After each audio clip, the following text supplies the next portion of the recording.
asalaamaaleykum wa rahmatulah mbokk internet de la 3SA TV mbégte ak contentement la ñu am saa bu ñu war a jàkkaarloog yéen comme ni ñu leen ko waxee woon rek démb ci li nga xam ne moom mooy li fi xewoon doonoon loo xamante ni lu mucc ayib la lu kéemaane ñu ngi fii sur le lieu fii ñu taxaw nii foofu la xewee woon démb ci benn ci kër gi nga xam ne moom la ñu janoon nii moom la xale bi nga xam ne génn te camionnette bi xam na faat ko tey jii tam population Lamsar génn bëgg a def sit-in bëgg a wax li nga xam ne moom mooy seen naqar jëmale ko ci li nga xam ne moom mooy autorité étatique yi nga xam ne ñoom ñoo yor dëkk bi war cee mën a indi ay saafara ñoom nag taaluñu defuñu dara lu dul sitting la ñuy def wax li nga xam ne moom mooy seeni naqar xam naa nag balay loolu dañuy ànd ak ñoom dékk leen suñu micro ñu wax ñu li nga xam ne moom mooy seen naqar jëm ci li nga xam ne moom moo fi xewoon démb. fekk nañ fi am néew fekk nañ fi néew fii kuñ ko wax doo ko gëm nag mais am na fi ba léegi amul suite amul benn luñ ñu wax ne lii moo ko rey wala diw fii la dëkk wala dara. amul lumière amul dara. amul entretien biñ ko defaree ba léegi curé wuñ ko amul lumière amul benn entretien population bi ñoom ñoo koy defal seen bopp te loolu dëgër yoon yooyu ñu ngi ñuy bëgg a rey yooyu ñu ngi ñuy bëgg a rey ñëpp siburu nañ man mii di wax ak yow barki démb ci camp bi laa jógee ay butéel laa jël lan moo ko waral yooyu yoo xamante ni ñu war ko sopparee defuñu ko mais loolu mënut a continuer lenn nag moo ci mën a nekk lenn moo ñu mën a nekk autorités yi fajal ñu ko wala ñu fajal ko suñu bopp. wax nañ ko monsieur le maire dañ koy répété amul solution. autorités yi nañ ñu ko fajal mbaa ñu fajal ko suñu bopp dañ ne dëkk yoon lañ nekk les nouvelles autorités ñu ngi leen ci woo jubal jubbanti la ñu wax nañu fexe jubbanti lii nii wala jubbanti ko suñu bopp. ñu jël ginnaaw bassin bi nga xamante ni Eiffage moo ko waroon a toppatoo ba nga xamante ne nii kenn du fi ñemee taxaw ñu bàyyi ko ñu def ko ay garage mécanicien. xoolal ni mu mel xoolal faites le constat vous même. ñu ne woon dañ koy aménager ci affaire de jardin public wala ay garab mais amul dara luñ ci def amul éclairage bi ci am as néew à part la population la mairie moo ci def tuuti mais da see fekk population bi à part ça amul leen lu fi am. amul leneen loo xamante ne nii am na fi maire def ko fi wala autorité def ko fi lépp population bee ko def. booy dañuy dugg ci biir bassin bi di fa taal ay pneu xool leen pour ay ferraille. saa xoolal sa bopp kooku di taal xoolal li ñuy wax. li ñu doon wax pareeguñ gis nga kële ci biir mi ngi ne di taal saxaar si mën na lor ku nekk xoolal ñax yi. xoolal ñax yi ni mu mel est-ce que lii yoon la est-ce que lii jaadu na ci dëkk boo xamante ni dañ ne lii lu ne mën na fi am. bassin mel nii moom moo nekkaat fële ñeenti bassin wër ñu lépp nii la mel amul benn entretien bu ci am amul benn loo xamante ni ñi fi def bassin bi ñu ngi koy warloo ak askan bi du lumière du dara lëndamaay bi ñuy am fii nii ëpp na donc nañu si gars yi jàppale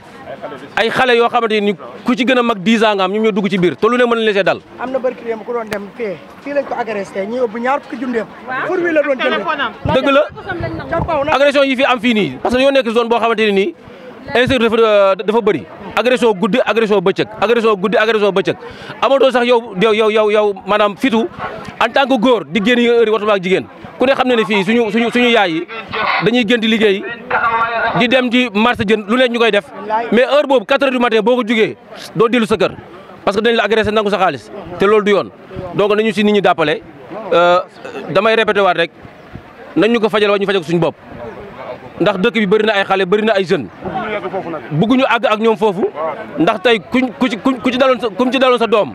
wala sa yaay amaana neneen ngay réagir dul nii donc nañ ñu dimbali si loolu dañ koy wax c'est la 4e fois ñu fi mbëkk xale muy dee koo xamante ni amul 7 ans wala 10 ans 4e fois ci loo xam ne même pas 1 an wala 2 ans beneen 5e bi boo xamante ni benn oto bu ñu gaaree oto bi xanaa dafa ñaari at xale foofu ba dugg ci biir ba bakkanam des fa oto boobu noonu ba léegi mi ngi fi ci wetu fi choc bi amoon fa la benn xale dugg ci biir oto ba dee fa oto ba léegi mi ngi fa te loolu maire yëg na ko du benn du ñaar wax nañ ko mais ba léegi nii réagirul gisuñu benn action bu mu def jëm ci loolu donc bu yàggee nag dafay mel ni dañ ñoo bàyyee suñu bopp te bu ñu bàyyee suñu bopp dinañ réagir. lii moo ci mujj maanaam action la parce que leen moo ci am boo yëgloo alerte bind joxe amul benn réaction li ci des rek moom mooy réagir réaction yi nag mën na bañ a neex ñëpp mais xam naa ne fa la ñu jëm ndax bu fekkente ni yow da ngaa bindu maire bindu sous-préfet amul benn réaction parce que encombrement bi nga xamante ni moom moo am ci dëkk moom mooy waral yenn yi ndax bu fekkente ni nii yoon yi bàyyiwuñ ko oto bu ñëwee du mën a jàll normal bu soog amee rek ñoom la léegi nag bu ñu waxee maire bi nga xamante ni moo fi war a dindi loolu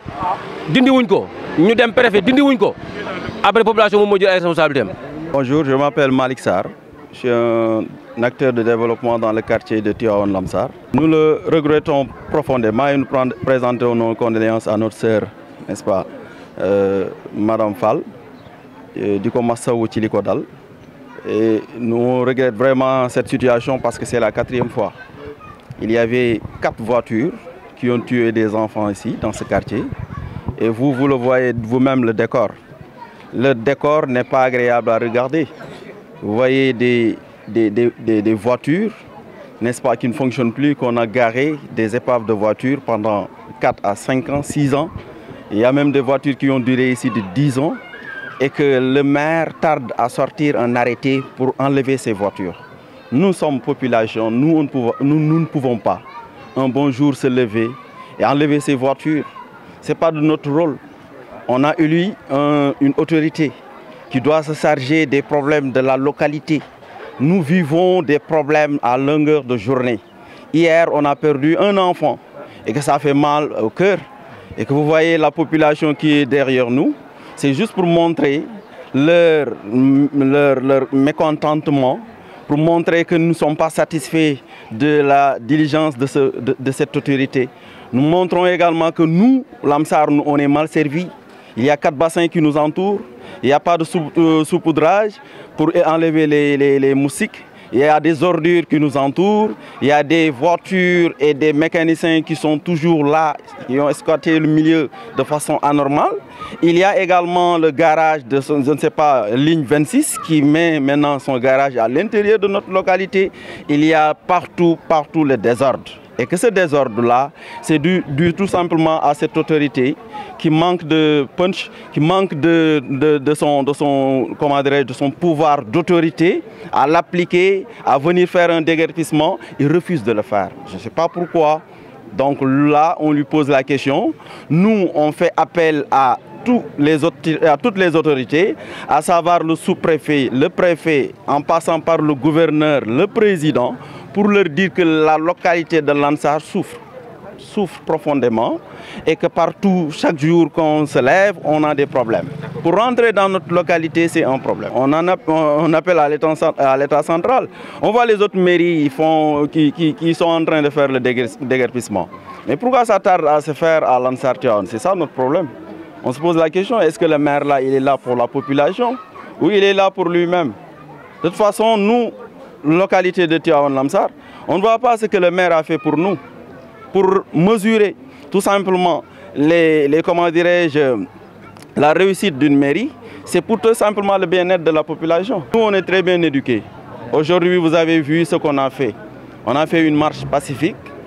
pour tout simplement aller au niveau de la route. On pouvait barrer la route. Vous pouvez barrer la route, 5 minutes pour barrer la route. Mais nous ne marchons pas sur ça. Nous n'avons pas une autorisation de marche. Donc on n'a pas le droit de barrer la route. Même si c'est 5 minutes, on n'a pas le droit. Mais la prochaine fois, si une population demande, fait appel, fait des lettres, fait des demandes et qu'il n'y a pas de réponse, donc la population peut agir lui-même. Et que ça peut poser un problème entre population et cohabitation. Donc nous, on ne voudrait pas en arriver à ça. On fait appel à M. le maire de venir nous aider à enlever ça et sortir un arrêté, qu'on enlève les enclos des moutons qu'on met dans les rues, qu'on enlève les voitures qui ne fonctionnent plus dans les rues et que nous-mêmes, on se fasse violence entre nous. C'est nous-mêmes qui sommes à l'origine de ces problèmes-là. Il faut qu'on accepte de nous dire la vérité en face de nous. Parce qu'il ne faut pas qu'on jette toujours tout sur l'autorité. Le développement est déjà local avant d'être national. Il faut qu'on commence par nous-mêmes, qu'on essaie de changer nos mauvaises habitudes et qu'on essaie d'aller vers le bon sens. Je suis Dame Sakho, aussi Lansar, conseiller municipal à la commune de Tivaouane Diacksao. Déjà, je pense que nous avons une question qui est au cœur. parce que ñëpp xam nañ ne tey Tivaouane Diacksao nous avons un problème de leader wala de maire qui prend ses responsabilités tey ñëpp xam nañ ne le maire Moussa Fall c'est un maire boo xam ne c'est un maire sentimental laa ko moo tuddee c'est un maire boo xam ne il ne prend jamais ses responsabilités te jàpp naa ne li nga xamante ne tey je parle au nom de tous les conseils municipaux ci dëkk bi surtout ñu dëkk à Tivaouane Lansar moo xam mooy madame la maire Amy Sylla monsieur le maire Baral Amine ak ñeen ak ñeen yàgg nañ ko kaas ci kanamam nan ko Moussa Fall le maire gis nañ dëkk bi ni mel surtout à Tivaouane Lansar xoolal entrée poste Thiaroye bi xoolal fëy na mi nga moom mooy nesele ba ci sax Diamaguène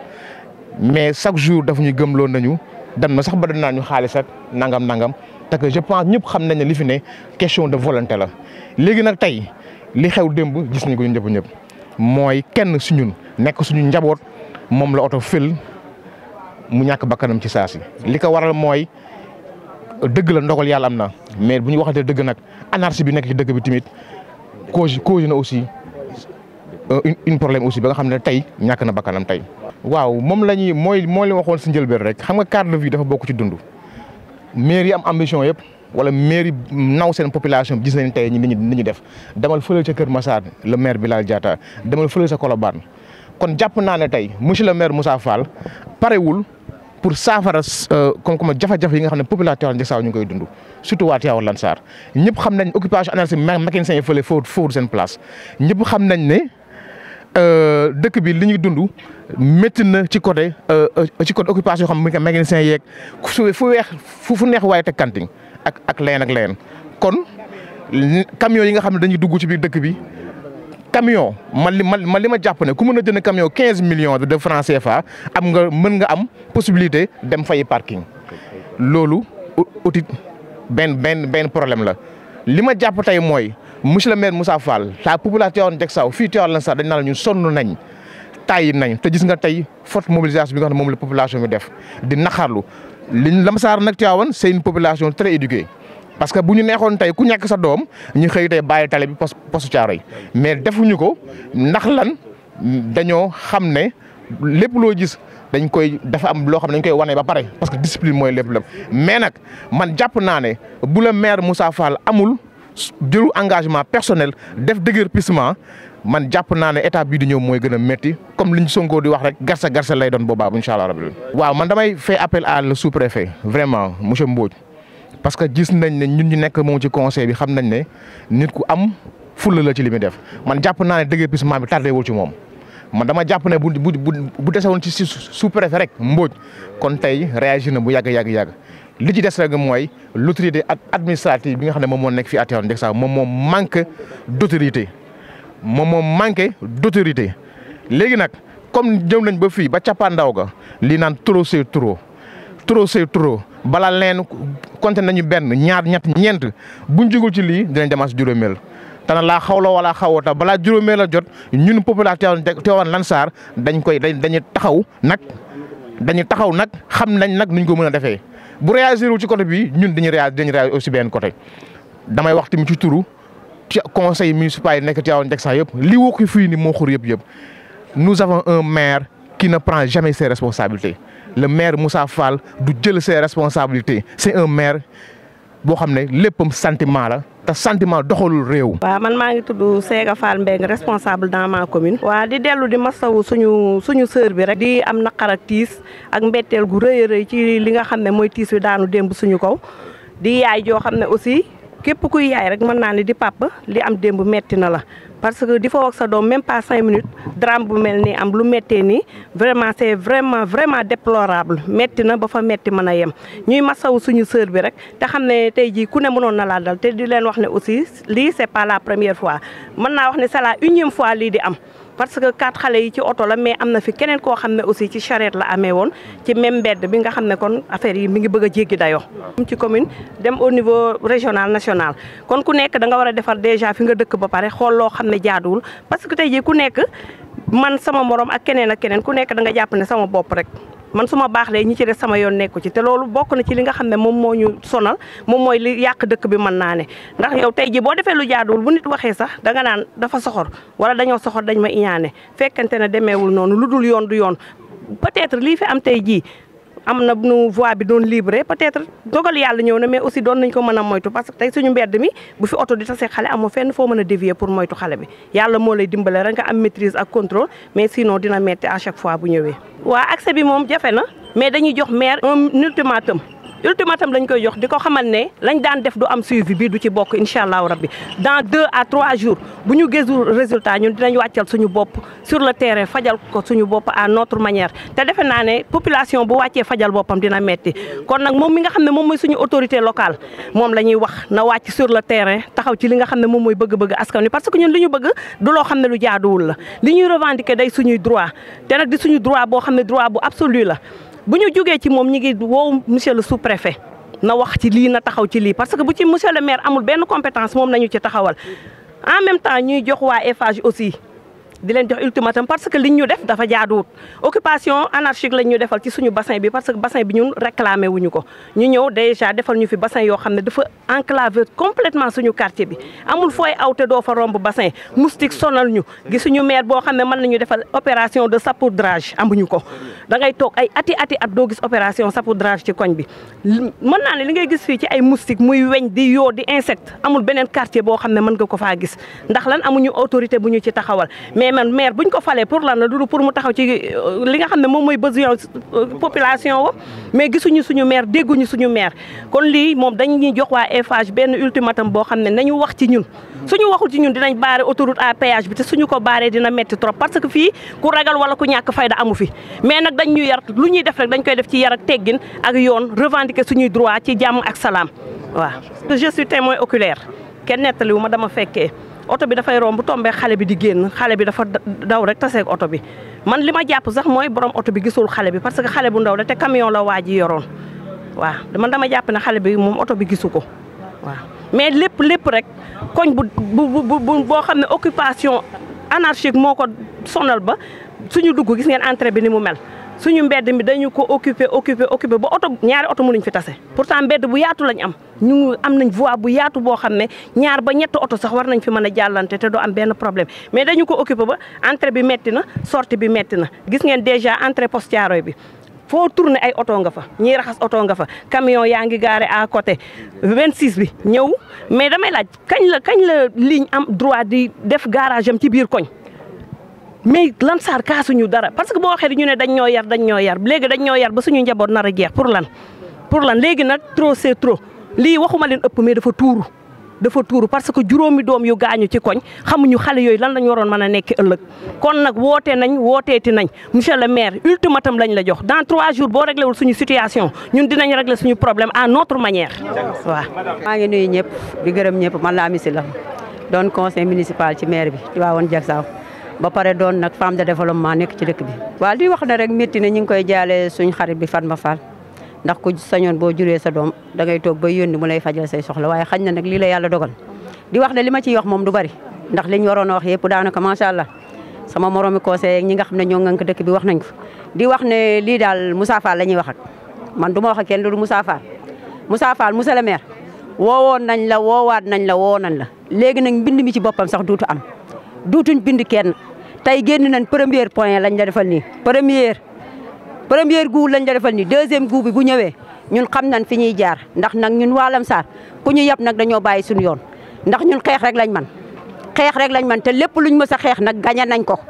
keroog ba nga xamee ne ndox mi daf ñoo sonal fii ci ay minutes yu néew lañ tëb rek dugg ci autoroute à péage bi waaye balaa ñuy tëdd yaakaar naa ne benn ndox amatu fi keroog bañ bëggee am passerelle boo xam ne dañ koy jàllale pour wàcc jëm ci biir camp bi di dem marché yooyu dañ koy xeex ci ay minutes yu néew ñu may ñu ko kon ñun liñ ñu xamee dañ koo bàyyi tey nag woo ngeen ñu ci yar woo ñu ci dal woo ñu ci teey fekk si nañ leen ci nag ànd nañoo ak yéen ndànk doxantu bu ndaw may wax ne doxantu bu ndaw la doxantu boo xam ne dañ leen koo may nag ci 2 jours yow monsieur le maire Moussa Fall yow ak SM ñu ngi leen di woo ci lii su fekkee ne mënu leen ñu jàll ci préfet ak ñeneen ñi nga xam ne ñoo gën a kawe ndax loolu lañ soxla ndax borom réew mi daf ne jubal jubbanti kon Moussa ñëwal nga jubbantil ñu dëkk bi jubalul ñu ko tegal ñu ko ci ay loxo yu wóor ndax mënuñu nag saa su nekk suñuy doom di dee ci loo xamante ni dañuy jàkkaarloo moom te mënuñ koo faj juróomi xale dee nañ ci yoo xam ne du mujj fenn waaye xaw ma ban lan daan bàyyi mu dem ndax bii moom kenn du ko bàyyi dañ koy toppa yow topp bi nag du yàgg 2 jours lañ la may ñaari fan moom lan la may su fekkee ne réagiro ñun dinañ génn def suñ manin woo nga ma téléphone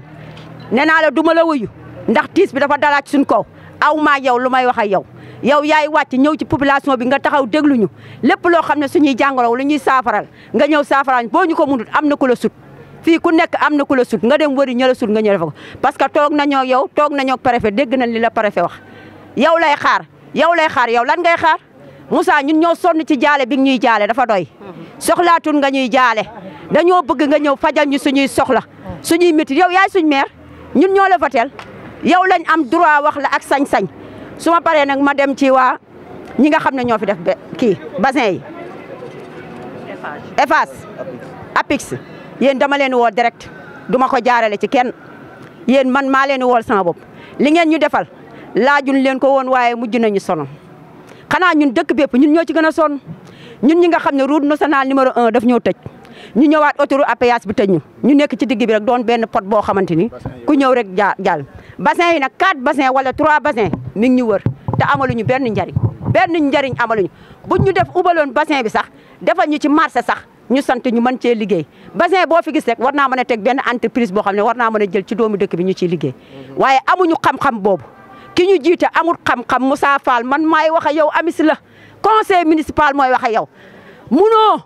munoo wala liñ bëgg munaloo ñu ko léegi nag solution ci boppam lañ soxla tey nu mu gën a gaawee ñoo sonn waaye EFAS ñëw leen ngeen dimbale ñu li ngeen ñu defal arrangé wuñu ba ngeen ñu ko defalee ba pare lenn rek ngeen ñu defalee muy benn terrain synthétique benn terrain boo xam ne lañ fay defee sport jariñu ñu dara liñ soxla du loolu dëkk bi ñu yeewoo amuñu case de tout petit amuñu école bu suñ doom yi jàngee buñ feebaree dañuy dugg ci biir camp bi wala ñuy dem di tongtongaan ci yeneeni quartier loolu ci bopp poste de santé sax amuñ ko te am nañ espace yoo xam ne dafay des ñu ñuy wax ne ay domaine militaire la ñun xamuñu domaine militaire espace bi ci ñun la nekk nan ñëw ñu ànd ak ñoom ñu dox ko wax ko pour espace boobu ñu mën koo jot man cee liggéey loo xam ne mën naa jëriñ dëkk bi kanam. salaamaaleykum waa 3S maa ngi leen di nuyu bu baax di leen ziyaare man maay yaayu Serigne Fall bi oto bi fel démb fii ci mbedd bi. ginnaaw bi ñu àndoon naqarloog yow li nga xam ne moom moo fi xew démb di la ko jaale di la wax yal na yàlla xare ko àjjana firdawsi ba tey mën nga ñoo dégtal ci li nga xam ne moom moo fi xewee woon démb. waa xale bi démb dañoo yendoo toog fii di defar cere tam xarit mu yendoo toog ci man parce que xale bi dafa xaw a handicapé noonu la judduwaale mënul wax mënul dara day toog sama wet rek mais nag day génn lu bari ma koy daw di ko jëli ci buntu kër gi. démb nag mu yendoo toog sama wet ba 18h mu daw génn ma jël ko indi ko ndekete jaaraat na sama ginnaaw mu dawaat génn bi mu dawaatee génn bi ma koy jël bi may daw ba tolloog buntu kër gi laay dégg waa mbedd mi di yuuxu ma génn rek yem ci oto camion bi di jàll ma dëppaat noonu laa delluwaatee mënuma koo xool waaw parce que kër gi ma taqaloo rek am na koo xam ne sama benn moroom la doomam mook sama doom bu góor bi taaw bu góor bi ñoo maase moom jour bi ko oto bi di fel moom tamit ci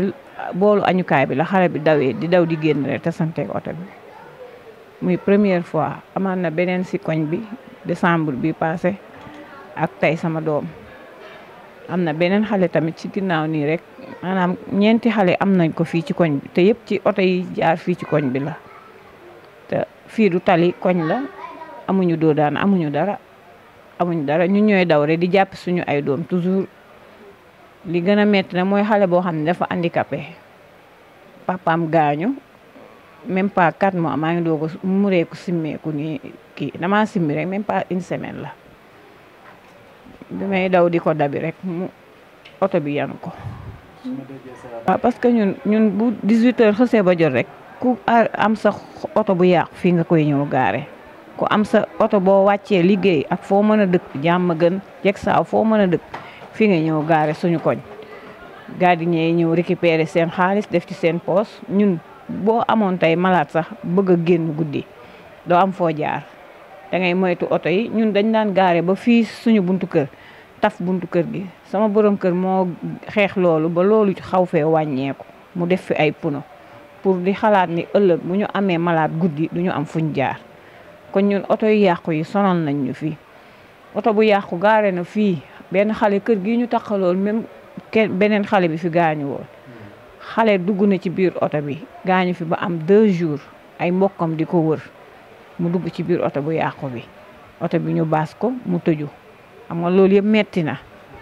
kon tey sama doom man tamit bu ci dalee damay xam ni kon ñooñu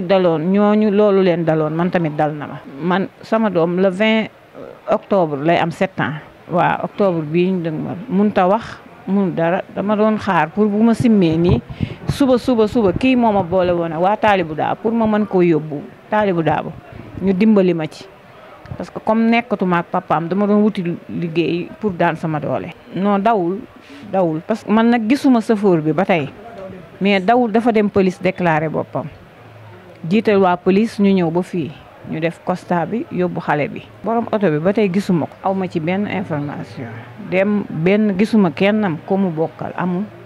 gisaguma kenn non man moom gisuma leen xëy na ñu ñëw yem si suuf mais man gisaguma kenn man. démb 18h ba léegi. gisaguma leen xanaa waa mairie ñëw nañ fi ci guddi